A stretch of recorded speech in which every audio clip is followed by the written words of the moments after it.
Before starting this lecture हम कुछ बात जान लेते हैं। जैसे हमारी बॉडी को बिल्डअप करने के लिए हमें फूड की ज़रूरत पड़ती है और हम फूड को कॉम्प्लेक्स फॉर्म में इनटेक करते हैं। उस फूड को सिंपलर फॉर्म में कन्वर्ट करने का काम हमारी बॉडी का डाइजेस्टिव सिस्टम करता है, क्योंकि अगर फूड सिंपलर फॉर्म में नहीं होगा तब वो बॉडी यूटिलाइज नहीं कर पाएगी। और यही काम अगर बैक्टीरिया में हो तो वो काम डाइजेस्टिव सिस्टम तो नहीं करता है, बट एक स्पेशलाइज्ड फीचर होता है उनके अंदर, दैट इज़ नोन एज लैक्टोपिरॉन। वो एक ऐसा सिस्टम होता है जो उनके कंपोनेंट को जो वो इनटेक करते हैं उसे सिंपलर फॉर्म में बनाने के लिए यूज़ होता है। Now here is the whole structure of lac operon. Lac operon इस बेसिस पे वर्क करता है कि एनवायरनमेंट में इंड्यूसर प्रेजेंट है या नहीं। इंड्यूसर यहाँ पे लैक्टोज को कहा गया है। इस स्ट्रक्चर में जो फर्स्ट पी रीजन है वो प्रमोटर रीजन है आई जीन का। आई जीन जो है वो रिप्रेसर प्रोटीन बनाता है। जो सेकेंड प्रमोटर रीजन है वो तीनों structural gene that is Z Y and A उनका प्रमोटर रीजन है। यहीं से उन तीनों जीन की प्रोटीन बनने के लिए mRNA ट्रांसक्रिप्शन स्टार्ट होता है।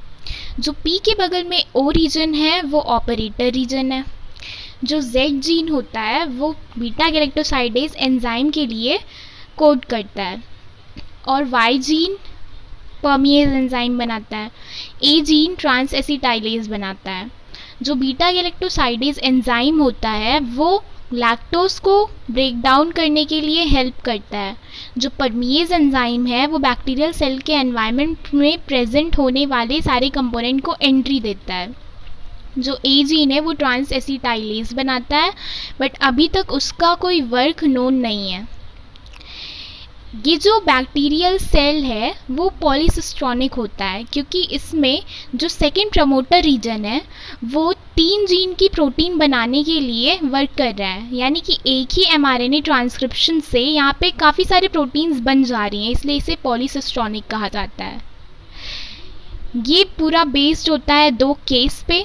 जो फर्स्ट केस है उसमें इन एब्सेंस ऑफ इंड्यूसर, यानी कि बैक्टीरियल सेल के एनवायरनमेंट में जब इंड्यूसर ना प्रेजेंट हो, जब लैक्टोज ना प्रेजेंट हो, उसकी जगह पे उसका ही कोई सिंपलर फॉर्म का यूनिट प्रेजेंट हो, यानी कि ग्लूकोज या गैलेक्टोज, जो कि उसका मोनोमेरिक यूनिट है। अगर ये दोनों में से कोई प्रेजेंट होगा बैक्टीरियल सेल के एनवायरनमेंट में, तब हमें इसके ब्रेक डाउन करने की कोई ज़रूरत ही नहीं है। इसलिए इस पूरे ऑपरेरॉन को बंद होना पड़ता है जब एनवायरनमेंट में इंड्यूसर ना प्रेजेंट हो, क्योंकि जब ये पूरा ऑपरेरॉन बंद होगा तब तो प्रोटीन नहीं बनेगी तीनों ही। लेकिन ऐसा नहीं होता है। ऑपरेरॉन चाहे बंद हो या ओपन है, थोड़ी थोड़ी अमाउंट की प्रोटीन बनती रहती है, यानी कि बीटा गैलेक्टोसाइडेज, परमिएज और ट्रांस एसिटाइलेज, ये तीनों थोड़े थोड़े अमाउंट निकलते रहते हैं। क्योंकि अगर परमिएज नहीं निकलेगा तो बाहर के इंड्यूसर को अंदर एंट्री नहीं मिलेगी। बाहर चाहे कोई भी कंपोनेंट प्रेजेंट हो, वो बैक्टीरियल सेल में एंट्री नहीं ले पाएगा। इसलिए परमिएज की वजह से जो बाहर का कंपोनेंट, यानी कि जो सिंपलर यूनिट है ग्लूकोज या गैलेक्टोज, वो प्रेजेंट होता है, वो अंदर एंट्री ले लेता है। अब इस पूरे ऑपरेरॉन को पहले बंद होना पड़ेगा। तो ये बंद कैसे होता है? जो आई जीन होता है वो रिप्रेसर प्रोटीन बनाता है और ये रिप्रेसर प्रोटीन ऑपरेटर रीजन पे जाकर के बाइंड हो जाता है। जब ये जाकर के ऑपरेटर रीजन पे बाइंड होगा तो जो सेकेंड प्रमोटर रीजन है, जहाँ से mRNA ट्रांसक्रिप्शन स्टार्ट होता है तीनों स्ट्रक्चरल जीन का, तीनों प्रोटीन बनने का, वो नहीं हो पाएगा, क्योंकि प्रमोटर रीजन के बाद ऑपरेटर रीजन है और mRNA ट्रांसक्राइब नहीं कर पाएगा आगे। इस वजह से तीनों जो प्रोटीन्स हैं वो नहीं बन पाती हैं। और जो ग्लूकोज या गैलेक्टोज है वो तो ऐसे ही सिंपलर यूनिट में है प्रेजेंट, तो उसे बैक्टीरियल सेल ऐसे ही यूटिलाइज कर लेती है। बट अगर बैक्टीरियल सेल के एनवायरनमेंट में इंड्यूसर प्रेजेंट हो, यानी कि लैक्टोज प्रेजेंट हो, तब तो उसे ब्रेक डाउन होने की ज़रूरत पड़ेगी, क्योंकि लैक्टोज को बैक्टीरियल सेल ऐसे यूटिलाइज नहीं कर सकता है।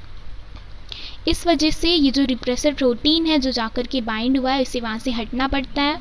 और ये तब हटता है क्योंकि इंड्यूसर जो है वो बैक्टीरियल सेल में तो एंट्री ले लेगा, क्योंकि थोड़ा सा परमिएज निकल ही रहा होता है। तो जो इंड्यूसर है जब वो एंट्री ले लेता है बैक्टीरियल सेल में, तो वो जाकर के ऑपरेटर रीजन पर बाइंड हो जाता है और रिप्रेसर प्रोटीन को वहाँ से खींच के निकाल लेता है।